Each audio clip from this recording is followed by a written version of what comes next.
کیا آپ جانتے ہیں کہ اللہ نے مسلمانوں کو دنیا کی بہترین امت کا خطاب دیا ہے؟ یہ کوئی نسلی برتری نہیں ہے بلکہ ایک بہت بڑی ذمہ داری ہے۔ سورہ آل عمران بتاتی ہے کہ یہ اعزاز ہمیں کیوں دیا گیا اور اس کی شرائط کیا ہیں۔ سوال: سورہ آل عمران کے مطابق امت مسلمہ کو بہترین امت کس وجہ سے قرار دیا گیا ہے؟ اے، کیونکہ وہ آخری نبی کی امت ہیں۔ بی، کیونکہ وہ لوگوں کو نیکی کا حکم دیتے ہیں، برائی سے روکتے ہیں اور اللہ پر ایمان رکھتے ہیں۔ سی، کیونکہ ان کی تعداد سب سے زیادہ ہے۔ ڈی، کیونکہ وہ سب سے زیادہ عبادت کرتے ہیں۔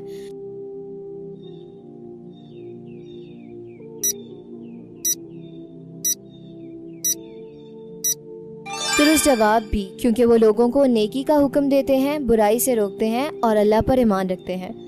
سورہ آل عمران کی آیت 110 میں اللہ تعالیٰ فرماتا ہے: تم بہترین امت ہو جو لوگوں کی بھلائی کے لیے پیدا کی گئی ہے، تم نیکی کا حکم دیتے ہو اور برائی سے روکتے ہو اور اللہ پر ایمان رکھتے ہو۔ یہ خطاب اس امت کو ایک مشن سونپتا ہے: انسانیت کی اصلاح اور دنیا اور آخرت کی فلاح اور کامیابی کے لیے کام کرنا۔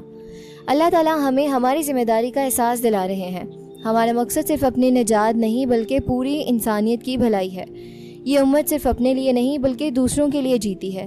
نیکی کو پھیلانا اور برائی کو روکنا اس امت کا اجتماعی فریضہ ہے۔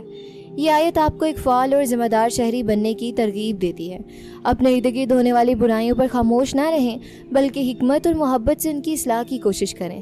اپنے دفتر میں، اپنے محلے میں اور اپنے خاندان میں اچھائی اور خیر خواہی کو فروغ دیں۔ آپ کا ہر اچھا عمل اس مشن کا حصہ ہے۔ اچھی بات پھیلانا بھی صدقہ جاریہ ہے۔ ویڈیو لائک کر دیں اور سبسکرائب کر کے اس خیر کے سفر میں ہمارے ہم سفر بن جائیں۔